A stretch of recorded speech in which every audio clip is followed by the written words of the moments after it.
Welcome dear rockers. कैसे हैं आप सभी दोस्तों? क्या कभी आपने सोचा है कि जमीन के नीचे दफन कुछ पुराने राज हमेशा के लिए दफन ही रहने चाहिए? आज हम जिस डार्क और स्पाइन चिलिंग बंगाली सीरीज की कहानी आपके सामने लेकर आने वाले हैं वो सीधे आपके दिमाग के साथ खेलेगी। ये कहानी किसी आम जुर्म की नहीं बल्कि एक ऐसी खौफनाक और अनसुलझी ताकत की है जिसके आगे मौत भी छोटी लगने लगती है। एक ऐसी मिस्ट्री जहाँ हर नया एपिसोड पिछले से ज्यादा डरावना और हर अगला कदम आपको एक ऐसे अंधेरे में लेके जाएगा जहाँ से बच निकलने का कोई रास्ता नहीं। जब सदियों पुराना शाप और काले जादू का साया आपस में टकराते हैं तो क्या एक आम इंसान इस भयानक खेल को रोक पाएगा? बिना किसी स्पॉइलर के बस इतना जान लीजिए कि इसका सस्पेंस आखिरी सेकंड तक आपकी सांसें अटका के रखेगा। तो चलिए शुरू करते हैं सीरीज को। सारे एपिसोड एक ही वीडियो में कवर करके रखे हुए। स्वागत है आपका। तो कहानी की शुरुआत में हमें बताया जाता है कि बुद्धिज्म के हिसाब से सबसे पावरफुल देवता हेरुका होते हैं। वो जितने अपने चाहने वालों के लिए अच्छे हैं ना, उतने ही गलत काम करने वालों के लिए बुरे। अगर उन्होंने किसी को शाप दे दिया तो उनका शाप इतना पावरफुल होता है कि जनरेशन खत्म हो जाएंगी पर शाप खत्म नहीं होगा। और जिसको वो शाप दे देते हैं उन्हें सजा देने के लिए अक्सर उनकी पत्नी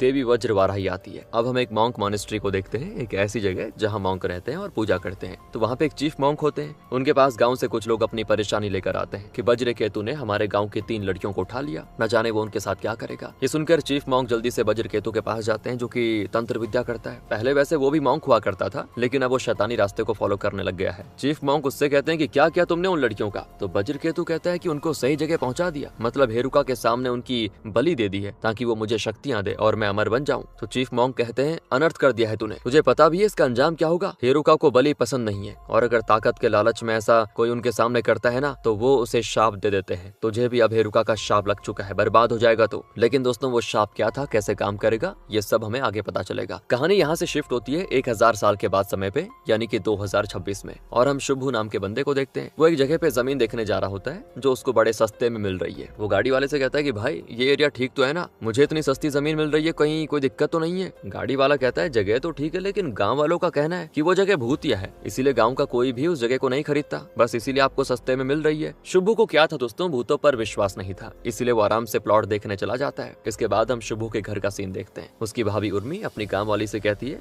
पीछे गार्डन की सफाई कर देना, काफी दिनों से साफ नहीं हुआ। तो काम वाली कहती है आप फिक्र मत करो, मैं कर दूंगी। इसके बाद वो काम वाली जब गार्डन में आती है उसको पेड़ के नीचे दोस्तों एक पुरानी मूर्ति नजर आती है जो कि हेरुका की होती है। और हैरानी की बात यह है कि इसी मूर्ति के सामने 1000 साल पहले वज्रकेतु रिचुअल कर रहा था। अब काम वाली को लगता है कि घर में कोई इसको यहाँ पे लेकर आ गया होगा गलती से, इसीलिए वो उसको वापस घर के मंदिर में रख देती है और पूजा करके मंदिर से बाहर निकल जाती है। लेकिन दोस्तों पूजा होते ही ना वो मूर्ति चमकने लगती है, ठीक वैसे ही जैसे 1000 साल पहले चमकी थी। क्या ये कोई संकट की निशानी है? पता नहीं, आगे पता चलेगा। इधर शुभू जिस गाड़ी से जा रहा था वो अचानक में खराब हो जाती है, फिर उसको पैदल ही आगे बढ़ना पड़ता है। लेकिन जब ना वो उस जंगल वाले एरिया में पहुंचता है तभी उसको किसी लड़की की डरावनी आवाज आती है जो उससे ये कह रही थी कि चले जाओ यहाँ से। अब ये सुनकर शुभू डर जाता है लेकिन वो वहाँ से जा पाता इससे पहले ही जमीन से एक भयानक हाथ बाहर निकलता है और शुभू को पकड़कर अंदर घसीटने की कोशिश करता है। पर तभी वहाँ पे कृष्णा नाम का एक आदमी आता है दोस्तों। वो कुछ मंत्र वगैरह पढ़ता है, इससे वो हाथ वहाँ से चला जाता है और इस तरह शुभू की जान बच जाती है। फिर कृष्णा पुलिस को वहाँ पे बुलाकर खुदाई करने को कहता है और खुदाई करने पर उनको एक लड़की का कंकाल मिलता है। कृष्णा पुलिस वाले से कहता है कि इस लड़की को 4 साल पहले मारा गया है लेकिन इसकी आत्मा को शांति नहीं मिली, इसीलिए ये आने जाने वाले लोगों को परेशान करती रहती है। और ये चीज हमें इतना तो क्लियर कर देती है कि कृष्णा कोई नॉर्मल बंदा नहीं है। पूरे गांव वाले उस पर आंख बंद करके भरोसा करते हैं, यहाँ तक कि पुलिस वाले भी उसकी बातें मानते रहते हैं क्योंकि वो जो भी कहता है हमेशा सही कहता है। और गांव वालों का कहना है कि कृष्णा इंसान नहीं बल्कि आसमान से भेजी भी कोई चीज है जो लोगों को प्रोटेक्ट करने आया हुआ है। शुभू भी कृष्णा का शुक्रिया अदा करता है उसकी जान बचाने के लिए और प्लॉट देखे बगैर गाँव से चला जाता है। उसको दोस्तों अब आत्माओं पर थोड़ा विश्वास हो जाता है। अब हम उर्मी को देखते हैं। वो अपने पति से कहती है कि आप तितली को समझाते क्यों नहीं, वो जब देखो मोबाइल में लगी रहती है, ऐसा रहा तो उसकी पढ़ाई पूरी नहीं होगी, फेल हो जाएगी वो। लेकिन उसका पति यानी कि तितली के पापा कहते हैं कि चिंता मत करो, हमारी बच्ची होशियार है, सब संभाल लेगी। लेकिन उर्मी का शक बिल्कुल सही जा रहा था। तितली पढ़ने से ज्यादा अपने ऑनलाइन बॉयफ्रेंड सैमी से बात करती है जिसको वो रियल लाइफ में कभी मिली भी नहीं, बस ऑनलाइन दोनों रिलेशनशिप में आ गए। शुभू की दोनों बेटी तितली से हमेशा पूछती कि तेरा बॉयफ्रेंड कौन है, हमसे भी मिलवा। लेकिन तितली ऐसा नहीं करती, बस कहती रहती कि टाइम आने पे मिलवा दूंगी। अगले सीन में हम कृष्णा को देखते हैं। उनको एक बड़ा ही डरावना विजन आता है दोस्तों जिसमें वो शुभू की फैमिली को देख पाता है और उस फैमिली के सभी लोगों को बेरहमी से मार दिया गया है, मानो उनकी बलि दी गई हो। ये विजन देखते ही कृष्णा समझ जाता है कि शुभू की फैमिली के ऊपर कोई खतरा मंडरा रहा है और मुझे कुछ करना होगा। तभी वहाँ पे कृष्णा के गुरुजी की आत्मा आती है। वो कृष्णा से कहते हैं कि समय आ चुका है 1000 साल पहले का शाप खत्म करने का और मुझे उम्मीद है कि तुम ये कर लोगे। इसके बाद शुभू घर आता है। उर्मी कहती सब ठीक तो है ना, बड़े परेशान लग रहे हो। शुभू अभी कुछ बताने की हिम्मत में नहीं था, पर उसको उसकी पत्नी रीमा कहीं नजर नहीं आती। वो उसको कॉल लगाता है तो वो तो कहती है कि मैं बाजार गई थी लेकिन टैक्सी नहीं मिल रही, कोशिश कर रही हूँ जल्दी आने की। लेकिन जैसे रीमा आगे बढ़ती है उसको किसी लड़की की आत्मा डराने लग जाती है और रीमा की हालत खराब कि ये क्या है। तभी शुभू के घर पर कृष्णा आता है। वो कहता है कि तुम्हारे घर पर बड़ी मुसीबत आने वाली है, बस उसी के सिलसिले में मैं यहाँ पर आया हुआ हूँ। और यहीं पर दोस्तों पहला एपिसोड खत्म। एपिसोड 2 की शुरुआत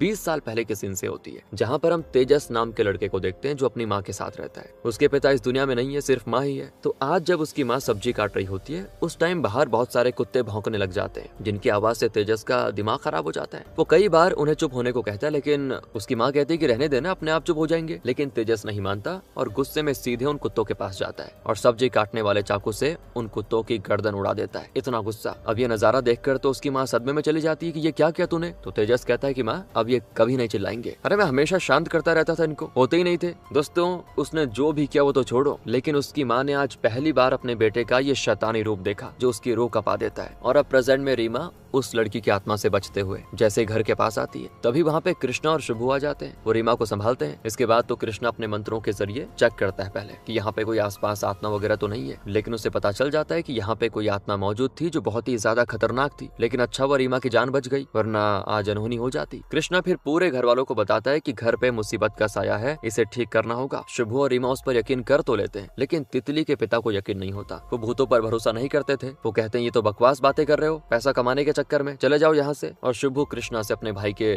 ऐसे बर्ताव के लिए माफी भी मांगता है, लेकिन कृष्णा कहता है कि लोग अक्सर मेरी बातों पे भरोसा नहीं करते। अगर तुम्हें भरोसा है तो जब कुछ ऐसा लगे गलत हो रहा है तो मुझे बुला लेना, मैं आ जाऊंगा। इतना कह के वो चला जाता है। अब हम माधुरी नाम की लड़की को देखते हैं। वो रात को कैब बुक कर रही होती है लेकिन उसको कोई कैब मिलती नहीं, और तब वहाँ पर एक बंदा आकर अपनी कार रोकता है और माधुरी को लिफ्ट ऑफर करता है। तभी हम देखते हैं कि वो बंदा मोबाइल पर तितली से बातें कर रहा है। मतलब ये सैमी है दोस्तों, तितली का बॉयफ्रेंड। और फिर ये माधुरी को उसकी बताई जगह पे छोड़ने के बजाय दूसरी जगह पे लेके जाने लग जाता है। माधुरी जब शोर मचाने की कोशिश करती है क्योंकि उसको एहसास हो चुका था कि सैमी कुछ गलत करने वाला है, तभी सैमी उसका सर डैशबोर्ड में मारकर उसे बेहोश। मतलब सैमी अच्छा इंसान नहीं है दोस्तों, और अगर तितली इसके साथ रहेगी तो वो भी फंस जाएगी। इसके बाद सैमी तितली को फोन करके उससे उसकी गंदी फोटोज मंगवाता है। तितली उसको मना भी करती है, लेकिन सैमी बच्चे की तरह जिद करता है कि दो ना। तभी वहाँ पे उर्मी आ जाती है जो तितली पर चिल्लाती है कि क्या लगी रहती हो हर समय मोबाइल पर, फेल हो जाओगी, पढ़ाई नहीं करोगी तो। अब ये सुनकर तितली को बहुत ही बुरा लगता है और वो बाथरूम में आकर खुद को लॉक कर देती है। उसे ऐसे लगने लग जाता है कि सैमी के अलावा उससे कोई प्यार ही नहीं करता, सैमी उससे सबसे ज्यादा प्यार करता है जैसे। इसीलिए उसको खुश करने की खातिर अपनी अडल्ट फोटोज उसे भेजने को मान जाती है। और तब तक सैमी उन फोटोज का इंतजार कर रहा था, उसको तलब मची हुई थी। तभी उसकी नजर पड़ जाती है सामने मीट की दुकान पर, जहाँ मीट की कटाई हो रही थी। ये देखकर उसको बड़े अजीब से विजन्स आते हैं। जब वज्र केतु ने तीनों लड़कियों की गर्दन काटकर उनकी हत्या की थी, कुछ वैसा होता है दोस्तों, मतलब वैसा विजन आता है। और उसी टाइम सैमी के हाथ पर एक अजीब सिंबल भी बन जाता है जो काफी डरावना होता है। अब इस सिंबल और उस विजन का सैमी को दिखाई देने का मतलब क्या था, आगे इंतजार करिए उसका। तो सैमी यहाँ से अपने अड्डे पर आता है जहाँ उसके दो दोस्त मौजूद थे, और यहाँ पर पता चलता है कि ये तीनों लड़कियों का अपहरण करके उन्हें बेच देते हैं। बेचने के पहले वो उनके साथ मजे भी करते हैं। और अब सैमी के लिए उसका अगला शिकार तितली होने वाली थी, क्योंकि उसको पता था तितली मेरे प्यार में पागल हो चुकी है, मैं जब बुलाऊंगा आ जाएगी और उसी टाइम मैं अपहरण कर लूंगा उसका। ये इनका प्लान है दोस्तों। यहीं पर सेकंड एपिसोड खत्म होता है। आगे तीसरा शुरू होता है, तो जहाँ पे हमें तेजस को दिखाया जाता है। वो एक महिला बाथरूम में नहाने जाता है, चुपके से उसकी वीडियो रिकॉर्ड कर लेता है। गाँव वाले जब उसको ये करते हुए देखते हैं तो वो वहाँ से भागना शुरू करता है, किसी के हाथ वो आता नहीं। इसके बाद वो गाँव से दूर आकर एक बंदे को वो वीडियो बेच देता है चंद पैसों के बदले। मतलब तेजस अब इतना ज्यादा बिगड़ चुका है दोस्तों कि वो इतनी गिरी हुई हरकत करने लग गया है। और ये तो कुछ भी नहीं है, आगे तो वो और बुरा करने वाला है, क्योंकि जिस सैमी को हम देख रहे हैं वो तेजस ही है, जो आज के दिन से ही गांव छोड़कर भाग जाता है। और अब वो क्या करता है वो तो आप जानते ही हैं। अब प्रेजेंट टाइम पर दोस्तों काम वाली शुभू के घर में पूजा कर रही होती है, और जैसे ही वो उस हेरुका की मूर्ति पर फूल चढ़ाती है, घर की लाइट्स बंद हो जाती है। उर्मी ये देखकर परेशान कि लाइट्स को क्या हो गया, और वो जब चेक करने जा रही होती है उसको एक जगह पे तितली नजर आती है जो दूसरी तरफ मुंह करके खड़ी थी। लेकिन जैसी उर्मी उसके करीब आती है ना, मानो उर्मी को हार्ट अटैक आ गया हो, क्योंकि वो तितली नहीं बल्कि एक लड़की की आत्मा थी जिसकी शक्ल उन तीन में से एक है जिसे वज्र केतु ने मारा था। समझ रहे हो ना दोस्तों आप? मतलब उन तीनों लड़कियों की आत्मा ही अब शुभू के घर वालों को परेशान कर रही है। उर्मी इस चीज से बहुत ज्यादा डर जाती है। वो पहले कृष्णा को घर बुलाती है। उसका पति मना करते रह जाता है कि कृष्णा बहरूपिया है, लेकिन वो नहीं सुनती। कृष्णा घर आने के बाद सभी से कहता है कि 3 लड़कियों की आत्मा आपके घर में आई है, जो करीब 1000 साल से बदले की आग में झुलस रही है, लेकिन आत्मा ऐसे अचानक से अंदर नहीं आ सकती। क्या आप में से किसी ने कोई अजीब और पुरानी चीज को घर में रखा है? सभी ना में जवाब देते हैं, क्योंकि हेरुका की मूर्ति को तो काम वाले ने रखा था ना, जो आज छुट्टी पे है, और उसी मूर्ति की वजह से वो तीनों आत्माएं इस घर में प्रवेश कर चुकी हैं। शुभू की बेटी बताती है कि जब मैं बाथरूम में थी तो मैंने वहाँ भी एक आत्मा को देखा, मुझे बहुत ही ज्यादा डर लग रहा है। इस तरह पूरा परिवार एकदम डरा होता है। तो कृष्णा कहता है कोशिश कर रहा हूँ सब ठीक करने की, लेकिन आत्मा यहाँ आई कैसे, पहले ये तो पता चले, तभी कुछ हल निकल पाएगा। इसके बाद रात को सैमी तितली को वीडियो कॉल करता है, इसीलिए वो सभी से छुपाकर टेरेस पे बात करने चली आती है। सैमी तितली को घर से भागकर उसके पास आने के लिए मना रहा है। वो ये कहता है कि देखो मैं हमेशा तुम्हारा ख्याल रखूंगा, बस मेरे पास आ जाओ। और तितली पहले से डरी हुई थी, तो वो सोचती चली जाती हूँ, घर से छुटकारा मिल जाएगा। लेकिन तभी वहाँ पे कृष्णा आ जाता है, जो टेरेस पे मौजूद था। उसको देखकर भी तितली डर जाती है कि कहीं इसने मेरी बात तो नहीं सुन ली, लेकिन कृष्णा ने बातें नहीं सुनी थी, इसीलिए वो उसको अंदर भेज देता है कि रात को बाहर घूमना ठीक नहीं है छत में। तितली घर के अंदर तो आ जाती है, लेकिन अब वो अपना सामान पैक करने लगी थी ताकि सैमी के साथ भाग सके। और सामान पैक करते करते उसको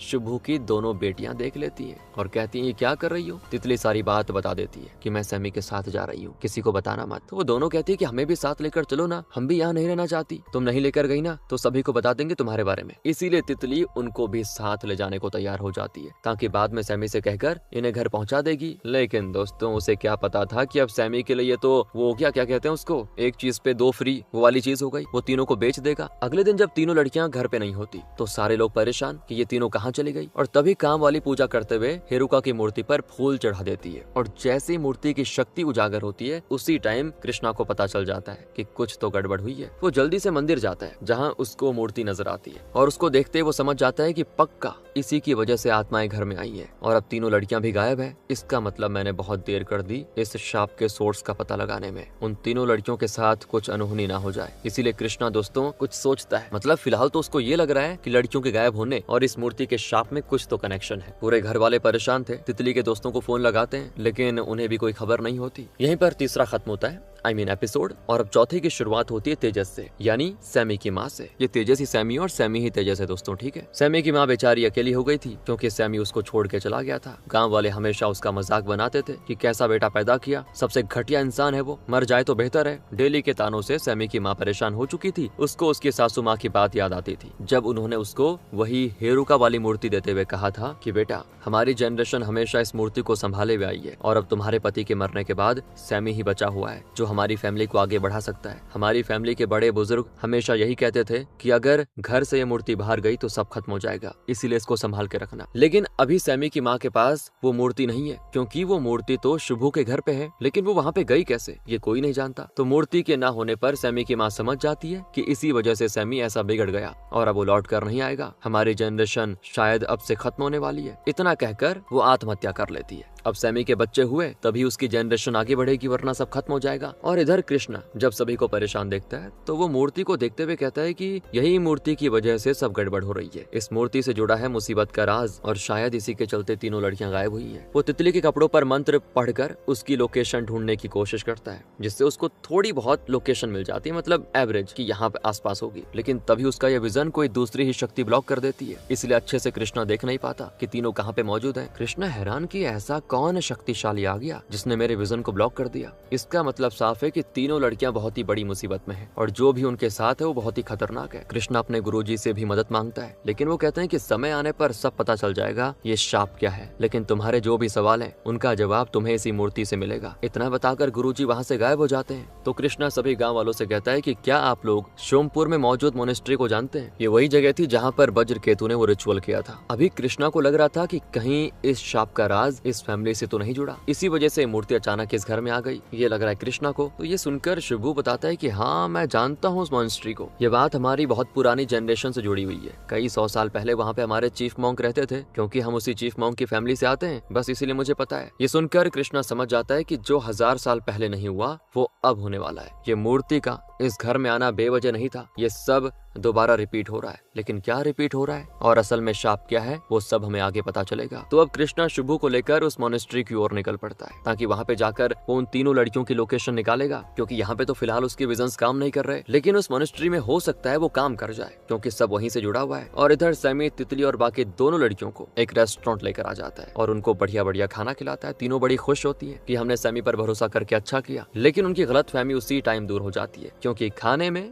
बेहोशी की दवा मिली थी और खाते ही तीनों बेहोश। इसके बाद सैमी तीनों को अपने अड्डे पे बांध के रख देता है और तीनों को समझ आ जाता है कि सैमी उनको बेचने वाला है। उन्होंने घर से भागकर बहुत ही बड़ी गलती कर दी। तीनों पछता रही होती है कि अब क्या होगा हमारा। तो वहीं कृष्णा शुभू के साथ आगे बढ़ रहा था, लेकिन शुभू को भी लोकेशन अच्छे से याद नहीं होती मोनेस्ट्री की। तब वहाँ उन्हीं 3 लड़कियों की आत्मा आ जाती है जिनकी वज्र केतु ने बलि दी थी, और वो कृष्णा को इशारा करके मोनेस्ट्री बता देती है ताकि वो शाप खत्म कर सके, क्योंकि इससे उनको भी मुक्ति मिल जाएगी। वो तीनों शुभू के घर वालों को डरा भी इसीलिए रही थी ताकि ये लोग कोई स्टेप उठाए और हमें मुक्ति मिले। अब कृष्णा उसी मोनेस्ट्री में पहुंच जाता है और शुभू से कहता है कि तुम जा सकते हो, मैं सब हैंडल कर दूंगा। फिर दोस्तों कृष्णा वहीं पे ध्यान लगाना शुरू कर देता है, जिससे उसको 1000 साल पहले की सारी चीजें नजर आ जाती है कि उस दिन क्या क्या हुआ था। दूसरी तरफ सैमी को अब अचानक से वज्र केतु नजर आ जाता है और वो उसको देखकर हैरान कि ये कौन है, क्योंकि दोनों की शक्ल काफी हद तक मैच कर रही थी। और वज्र केतु नजर आते ही सैमी के हाथों का सिंबल चमकने लगता है, जैसा सिंबल वज्र केतु के हाथों में भी बना था। लेकिन सैमी और वज्र केतु का कनेक्शन क्या है ये बताने से पहले एपिसोड 4 खत्म हो जाता है और एपिसोड 5 की शुरुआत 1000 साल पहले के सीन से होती है, जहाँ चीफ मॉन्क वज्र केतु को शाप दे रहे थे कि तूने जो हेरुका के सामने ये हरकत की उसकी सजा तुझे मिलेगी। पूरे 1000 साल तक तो इस शाप का शिकार रहेगा। तेरी हर आने वाली जनरेशन में राक्षस पैदा होंगे जो तेरे जनरेशन को खत्म कर देगा, और आज से ठीक 1000 साल के बाद तेरा दोबारा जन्म होगा। तो उस टाइम भी सब कुछ दोहराएगा, लेकिन उस टाइम तेरे पास ये मूर्ति नहीं होगी, और उस टाइम तुझे पता चलेगा कि तूने जो गलती की है हेरुका को गुस्सा दिलाकर, उसका अंजाम क्या होने वाला है। अब मॉन्क ने शाप तो वज्र केतु को दे दिया और 1000 साल भी पूरे हो चुके, तो कहीं इसका मतलब सैमी ही वज्र केतु का पुनर्जन्म तो नहीं, जो इस बार भी रिचुअल करने की कोशिश करेगा। लेकिन हेरुका का शाप उसे रोकने आएगा और अब देखते हैं कैसे होता है। लेकिन सच्चाई अभी तक क्लियर नहीं हुई है कि वज्र केतु सैमी को भड़का रहा है या फिर वो उसी का पुनर्जन्म है। इसके बाद प्रेजेंट टाइम पर शुभू की फैमिली ने पुलिस को तीनों लड़कियों के बारे में बता दिया था। सीसीटीवी और बाकी सबूतों को देखने के बाद ऑफिसर्स कहते हैं हमें तीनों लड़कियां स्टेशन की ओर जाते हुए नजर आई हैं, लेकिन देखकर तो ऐसा लग रहा है कि वो अपनी मर्जी से जा रही हैं। हो सकता है बॉयफ्रेंड का चक्कर हो, लेकिन फिर भी हम अपनी तरफ से कोशिश करेंगे। और इधर कृष्णा वज्र केतु के आगे की जनरेशन की जानकारियां निकालने लग जाता है कि उसकी जनरेशन में अभी कौन बचा हुआ है। उसकी तलाश उसे सैमी के घर तक लेके जाती है, यानी कि सच में सैमी वज्र केतु का पुनर्जन्म है, क्योंकि दरवाजे को छूते ही कृष्णा को सब पता चल जाता है कि कैसे सैमी की माँ ने आत्महत्या की, कितना बिगड़ा हुआ इंसान है उनका बेटा, क्योंकि वो श्राप में ही था कि हर आने वाली जनरेशन में एक इंसान ऐसा होगा जो बहुत ही बुरा होगा, शैतान होगा। और अभी के टाइम में वो सैमी है और अभी वो आखिरी इंसान बचा हुआ है इस फैमिली का। वो मरेगा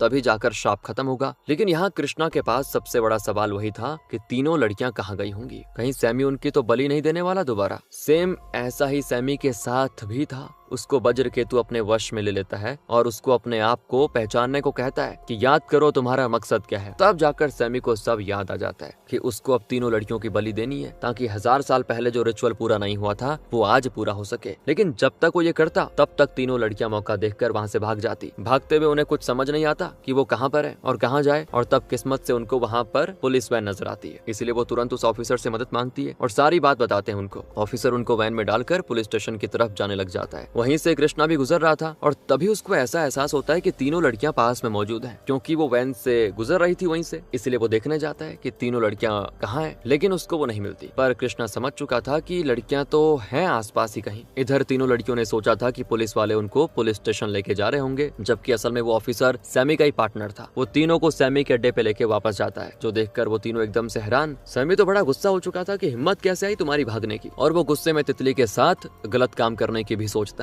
लेकिन तब उसको सामने देवी वज्र वाराही की फोटो नजर आती है और उसकी शक्तियों की वजह से सैमी ये गलत हरकत नहीं कर पाता। लेकिन क्योंकि उसको बलि तो चढ़ानी थी, रिचुअल पूरा करना था, इसलिए वो ये तैयारी कर लेता है। सारा सामान इकट्ठा करता है और जो वज्र केतु ने 1000 साल पहले किए थे उसी तरह की पूरी प्रोसेस करता है। अब एपिसोड 6 यानी कि लास्ट एपिसोड की शुरुआत में सैमी हेरुका और वज्र वाराही की स्केच दीवार पे बना देता है, क्योंकि उसके पास वो मूर्ति नहीं थी, इसलिए वो इस तरह से रिचुअल करना चाह रहा है। और सब कुछ उसी श्राप के अनुसार चल रहा होता है, क्योंकि श्राप में ये कहा गया लिया था ना कि 1000 साल के बाद ये रिपीट होगा, तो वही रिपीट हो रहा है चीजें। लेकिन वज्रकेतु के पास मूर्ति नहीं थी और श्राप में ये भी बोला गया था कि मूर्ति नहीं होगी तो बहुत बुरी तरह मरेगा, और वो श्राप अपने आप काम कर रहा है दोस्तों। तो वहीं तितली के घर पर ऑफिसर कहता है कि हमने तितली के फोन की लोकेशन ट्रेस कर ली है, जो कि एक पुराने गोडाउन की बताई जा रही है। हमने वहाँ की पुलिस को कॉन्टैक्ट कर दिया है, वो उनको बचा लेंगे। सभी परिवार वाले खुश होते हैं कि चलो ठीक है। लेकिन दोस्तों ये गोडाउन वहीं पे होता है जहाँ तीनों लड़कियां हैं, और जैसे तीनों की फोटो सैमी के पार्टनर ऑफिसर को मिलती है, वो परेशान हो जाता है कि सभी पुलिस वाले यहाँ पर आते होंगे, इसीलिए वो सैमी को सारी बातें बताने निकल जाता है। इसके बाद तो सैमी सबसे पहले तितली की बलि देने की सोचता है ताकि रिचुअल पूरा करने में इस बार कोई बाधा ना आए। लेकिन इसी बीच कृष्णा वहाँ पे पहुंच जाता है, जो अपनी शक्तियों से उसे रोकता है। सैमी बिल्कुल हैरान कि आखिर तू है कौन और यहाँ पे कैसे, और जिस पर कृष्णा तब ये कहता है कि मैं वो हूँ जिसे काम दिया गया है तुझे रोकने का। मैं बता देना चाहता हूँ कि तेरा समय पूरा हो चुका है, तेरा खात्मा करेंगी देवी वज्रवाराही, क्योंकि यही शाप में लिखा था कि 1000 साल के बाद देवी वज्रवाराही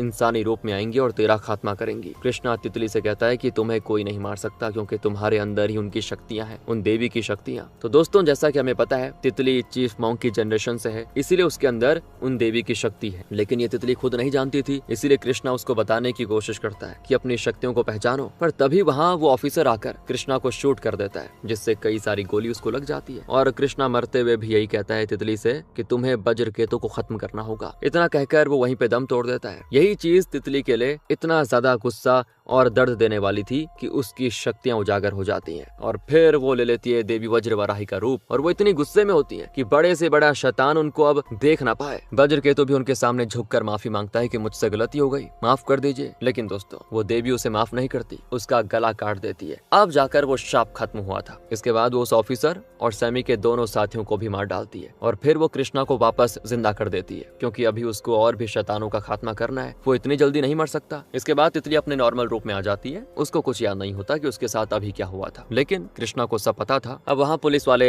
आ जाते हैं, जिन्हें सैमी और बाकी सभी की लाशें नजर आती हैं। साथ ही तितली के शरीर पर खून लगा होता है। ये देखकर वो समझ जाते हैं कि तितली ने अपने आप को और दोनों बहनों को बचाने के लिए सभी की सेल्फ डिफेंस में हत्या कर दी, इसलिए उनको घर भेजा जाता है, जहाँ तितली घर वालों को बताती है कि कृष्णा ने हमें बचाया, अगर वो नहीं होते ना तो बच नहीं पाते हम। कृष्णा भी उस मूर्ति को ले जाकर एक खास जगह पे दफन कर देता है, ताकि आइंदा कभी कोई इसी श्राप का शिकार ना हो। उसके गुरुजी कहते हैं कि बहुत ही अच्छा काम किया कृष्णा तुमने, लेकिन अभी काम खत्म नहीं हुआ है, बहुत से काम करने बाकी है। मतलब दोस्तों अभी नेक्स्ट सीजन आएगा, क्योंकि यहीं पे सीरीज खत्म हो जाती है। बाकी अगर आपको अच्छी लगी, उस स्टोरी में मजा आया हो, लाइक करें, शेयर करें। मिलते हैं अगली वीडियो में। ध्यान रखिए अपना। Thanks for watching.